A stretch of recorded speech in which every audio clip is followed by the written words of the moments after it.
Praise the Lord everyone. Christmas series के 7वें भाग में आप सभी का पुनः मैं स्वागत करता हूं। मेरे प्रियो, आज हम प्रभु के वचन से क्रिसमस के इस अवसर पर इन बातों को सीखेंगे कि जब प्रभु यीशु मसीह का जन्म हुआ तो एक अद्भुत तारा चमका।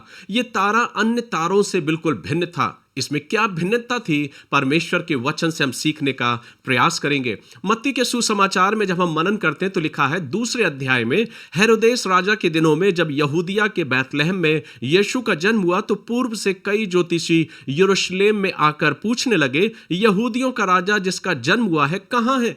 क्योंकि हमने पूर्व में उसका तारा देखा है और उसको प्रणाम करने आए हैं। सो मेरे प्रियो, ये कोई और मामूली तारा नहीं, पर ये एक अद्भुत तारा था जो यीशु मसीह के जन्म के समय चमका था। आखिरकार क्रिसमस के इस अवसर पर इस अद्भुत तारे की चर्चा आज हम क्यों कर रहे हैं? मेरे प्रियो, परमेश्वर का वचन इस बात को सिखाता है कि इस तारे का अनुसरण करके वे ज्योतिषी उस स्थान पर पहुंचे जहां पर जगत का उद्धारकर्ता का जन्म हुआ था। यह तारा मुझको और आपको यह संदेश देता है कि जब हम और आप भी इस तारे का अनुसरण करते हैं मेरे प्रियो, तो हम उस जगत के उद्धारकर्ता तक पहुंचने पाते हैं। मेरे प्रियो, आज ये वचन मुझे और आपको क्या सिखाता है? बेशक आज वो अद्भुत तारा मुझे और आपको दिखाई ना दे, पर वचन कहता है कि उस अद्भुत तारे के द्वारा वे ज्योतिषी यीशु मसीह को देखने पाए जो जगत का उद्धार करता था। उन्होंने अपने भेंटों को प्रभु यीशु मसीह के चरणों में समर्पित कर दिया। मेरे प्रियो, आज भी ये तारा मुझे और आपको दिशा दिखाता है।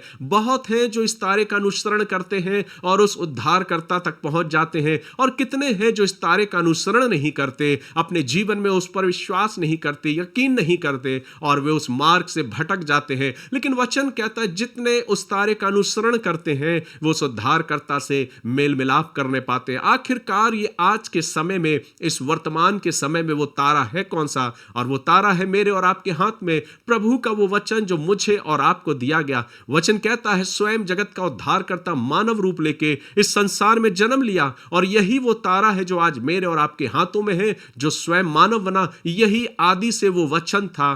परमेश्वर का वचन यूहन्ना के सुसमाचार उसके पहले अध्याय के पहले पद में कहता है, आदि में वचन था और वचन परमेश्वर के साथ था और वचन परमेश्वर था। यही आदि में परमेश्वर के साथ था। सब कुछ उसी के द्वारा उत्पन्न हुआ, और जो कुछ उत्पन्न हुआ उसमें से कोई भी वस्तु उसके बिना उत्पन्न नहीं हुई। उसमें जीवन था और वह जीवन मनुष्यों की ज्योति था। और आगे कहता है, ज्योति अंधकार में चमकी और अंधकार ने उसे ग्रहण नहीं किया। मेरे प्रियो, वचन कहता है कि जब प्रभु यीशु मसीह का जन्म हुआ तो चारों तरफ अंधकार में एक ज्योति चमकी जो उस उद्धारकर्ता तक लेकर जाने वाली बनी। कितने थे जो उस ज्योति को पहचान कर उस उद्धारकर्ता से मेल मिलाप कर लिए, लेकिन आज भी ऐसे कितने हैं जो उस ज्योति से मेल मिलाप नहीं कर पाते। क्यों? क्योंकि प्रभु का वचन इस बात को सिखाता है कि वो ज्योति अंधकार में चमकी और अंधकार ने उसे ग्रहण नहीं किया। मेरे प्रियो, ये आखिरकार तारा चमका क्यों? ताकि हम और आप उस जगत के उद्धारकर्ता तक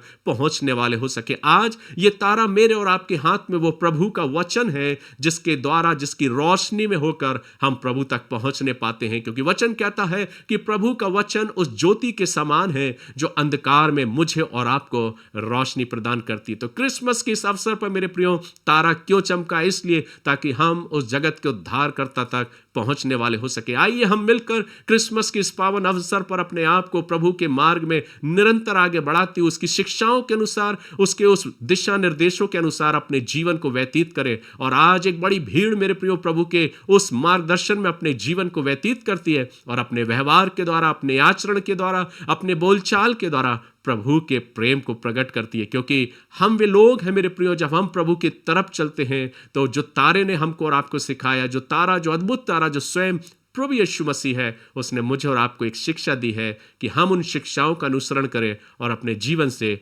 प्रभु के नाम की महिमा करने पाए। प्रभु इन वचनों के द्वारा आप सभी को आशीष दे। कल पुनः फिर मुलाकात करूंगा एक नए वचन के साथ। प्रभु आप सभी को आशीष दे। God bless you.